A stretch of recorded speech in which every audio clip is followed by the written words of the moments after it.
acceptent maintenant, légitiment même, des pratiques informationnelles et médiatiques des jeunes. Bonjour Virginie Sassoon. Bonjour Claude. Tu es responsable du labo au Clémy. Il y a donc un labo au Clémy. Oui, il y a un labo au Clémy, il y a un studio. C'est le fruit de la réorganisation du Clémy qui se répartit l'activité entre un studio qui produit les ressources et un labo qui est chargé de la formation et de ce qui nous réunit ici aujourd'hui à Lyon, qui est cette volonté du Clémy d'étendre sa mission hors des murs de l'école et d'impliquer l'ensemble des acteurs associatifs, les fédérations de parents d'élèves, les familles, mais aussi les médias sur la question de comment on accompagne sur l'éducation aux médias, l'information et comment on forme. Alors en novembre et décembre dernier, le Clémy a mené une enquête. Tout à fait. Pour faire un état des lieux, des pratiques, des doutes, des interrogations des parents sur le rapport que leurs enfants entretiennent avec les médias et Internet. Mais pourquoi cette enquête ? Alors pourquoi cette enquête ? Dans le cadre d'un groupe de travail qui fait partie du Clémy, sur les pratiques informationnelles des jeunes, est né le projet d'aboutir à un guide qui s'adresserait justement au grand public sur l'éducation média à l'information. Mais pour faire ce guide et pour s'adresser aux familles et ne pas passer à côté de leurs vraies préoccupations, on s'est dit qu'il était essentiel d'aller les rencontrer, ces familles. Alors on n'est pas un institut de sondage ni un institut d'études, donc notre échantillon il n'est pas forcément représentatif de toute la population française, mais en tout cas on a plus de 86 entretiens qui ont été retranscrits aujourd'hui, plus de 2000 questionnaires en ligne avec des verbatims, des témoignages de parents, et vraiment l'objectif c'était de comprendre ce que tu as dit au départ, les préoccupations, les doutes, les représentations et comment nous, Clémy, on pouvait répondre à ça à travers cet objet éditorial qu'est le guide qu'on prépare. Alors justement, vous avez identifié 5 questionnements, mais on va essayer de les prendre les uns après les autres, et surtout essayer de voir, en fonction de ces questionnements, comment vous interprétez et quelles réponses vous estimez pouvoir donner à ces questionnements. Alors, en fait, ce qu'il faut dire, c'est que, un des premiers constats qu'on a pu faire, c'est qu'il y a une grande hétérogénéité des pratiques et que vraiment, quand on parle des familles, des parents, on ne peut pas faire de généralité. C'est-à-dire d'une famille à l'autre, il y a vraiment des approches très différentes. En revanche, nous, ce qu'on a constaté, c'est qu'il y avait à peu près 5 axes qui faisaient consensus, en fait, sur tous les parents qu'on a rencontrés. Et ces 5 axes, on va en parler maintenant, c'est à la fois le temps passé devant les écrans. C'est-à-dire que les pratiques numériques, elles ont bouleversé les dynamiques familiales et dans toutes les familles, peu importe qu'on interdise les écrans ou qu'on soit très ouvert à ça, il y a cette question du temps passé devant les écrans qui bouleverse la vie de famille. Il y a aussi la question de l'information, c'est-à-dire comment les enfants, les jeunes s'informent dans un contexte où ils sont surbombardés de différentes sources d'informations, où beaucoup de jeunes s'informent, la majorité sur Internet, donc comment faire le tri, comment développer l'esprit critique. Il y a la question des réseaux sociaux qui arrivent de plus en plus tôt, quelles relations en tant que parent, quel positionnement je dois avoir, et cette question des réseaux sociaux, elle est aussi fondamentale. La question du rapport aux images violentes et pornographiques qui arrivent de plus en plus tôt, de plus en plus jeunes, donc ça c'est une vraie préoccupation aussi pour l'ensemble des parents.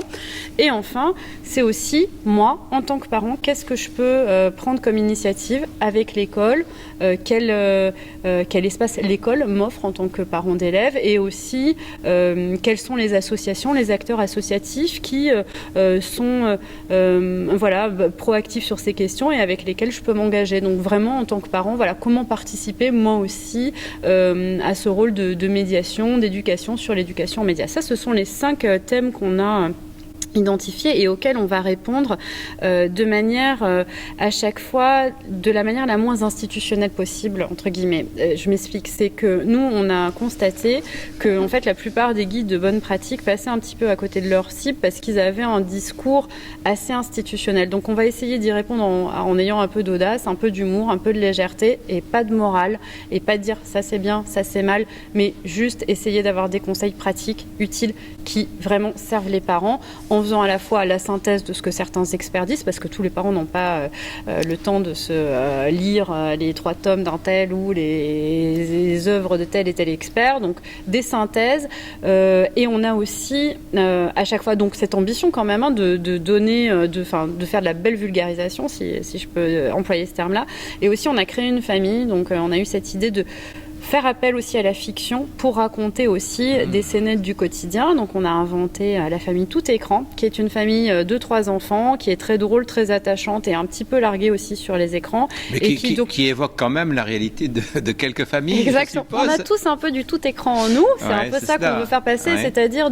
aussi de dire que même si on n'est pas professionnel des réseaux sociaux, on reste un parent et que il faut pouvoir aussi assumer ce rôle de parentalité, même si parfois on se sent un petit peu dépassé, et de mettre les parents à l'aise avec ça en leur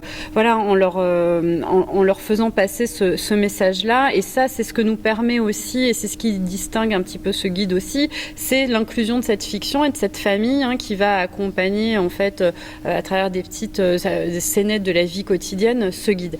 Donc voilà, l'approche, c'est vraiment une approche qui est positive et qui est pragmatique et qui n'est pas dans une approche, disons, classique de nous, ce qu'on avait vu qui avait été publié sur la question, mais tous les partenaires qui font partie de cette aventure ont accepté de jouer le jeu et de valoriser leurs ressources et tout ce qu'ils ont fait et qui est formidable.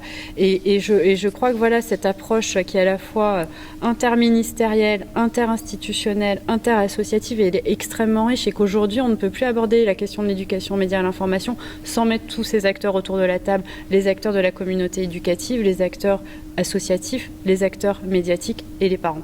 Alors justement, les parents interpellent l'école d'abord. Complètement.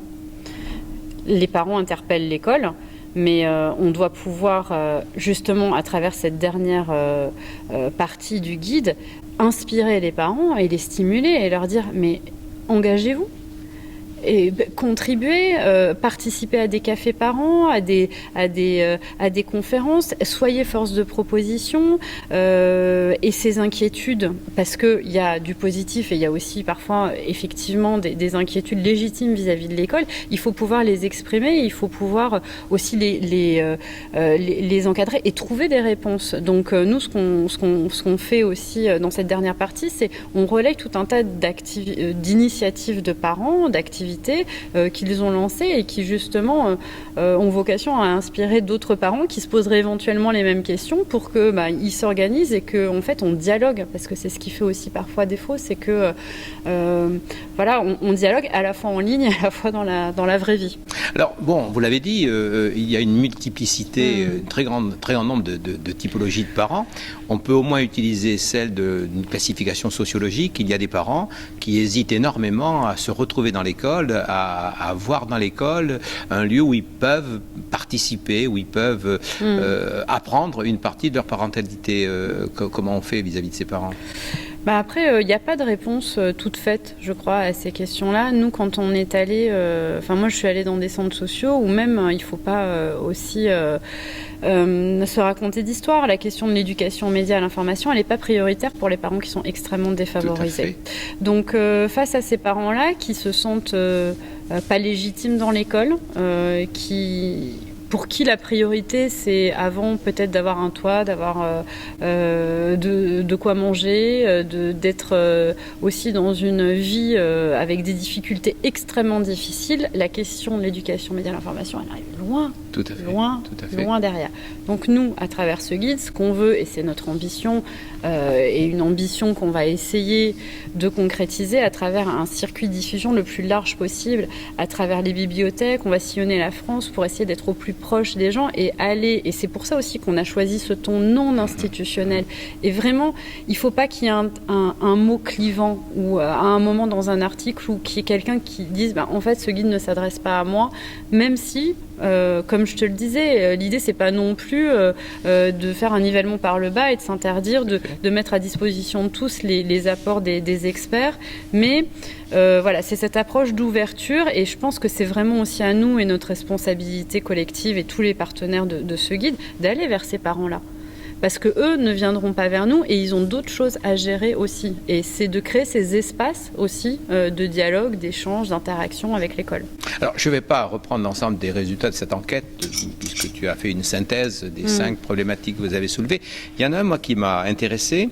85% d'entre eux demandent une sensibilisation au danger d'Internet. Est-ce que ce regard noir que l'on peut avoir sur l'Internet, sur le numérique noir, est-ce que c'est quelque chose, est-ce que c'est pas un combat aussi que doit mener le Clémy pour faire en sorte que, même si c'est un pharmacon, comme le décrit Bernard Stiegler, il y a quand même on peut avoir de l'espoir, des éléments positifs qui peuvent faire en sorte que il y a un intérêt quand même à s'intéresser au numérique et donc aux médias. Oui, alors je pense que c'est toujours le problème des chiffres, c'est la manière dont on les interprète, et je pense qu'il y a une attente énorme à cet endroit-là parce que les parents et nous en tant qu'adultes, je pense que parfois on n'est pas tout à fait tout le temps conscient et formé sur tous les dangers d'Internet. Et du coup, il y a une forte attente des parents que les organismes publics prennent en charge ça parce que effectivement, on n'est pas tous armés de la même manière. Et de même qu'il y a un chiffre que moi je trouve extrêmement fort, c'est 78% des parents qu'on a interrogés qui déclarent attendre des cours d'éducation aux médias en classe. Donc il y a une attente extrêmement forte à l'endroit de l'école pour qu'elle accompagne. Et ça nous conforte aussi dans notre démarche. Ça veut dire que les parents sont aussi... Il y a une forme de confiance vis-à-vis de l'institution pour avancer. Voilà, et il y a une forme aussi d'attente, de contrat, effectivement, de confiance, comme tu le dis, là-dessus, de confiance vis-à-vis de l'école, sur le fait qu'elle soit en mesure aussi de fournir cette éducation-là. Et pour nous, ça pose aussi la question de la formation des enseignants au Clémy. Et de tous les défis aussi qu'elle pose, cette formation, à la fois en termes de moyens et d'enjeux, de contenu, et d'adapter cette formation et d'accompagner aussi les enseignants pour qu'ils soient en mesure de répondre à cette formation, à la fois qu'ils soient formés eux-mêmes et qu'on trouve des espaces de temps, et on en parlait à la table ronde ce matin, dans quel temps on fait l'éducation aux médias, c'est une vraie question. Merci beaucoup. Mais merci à toi.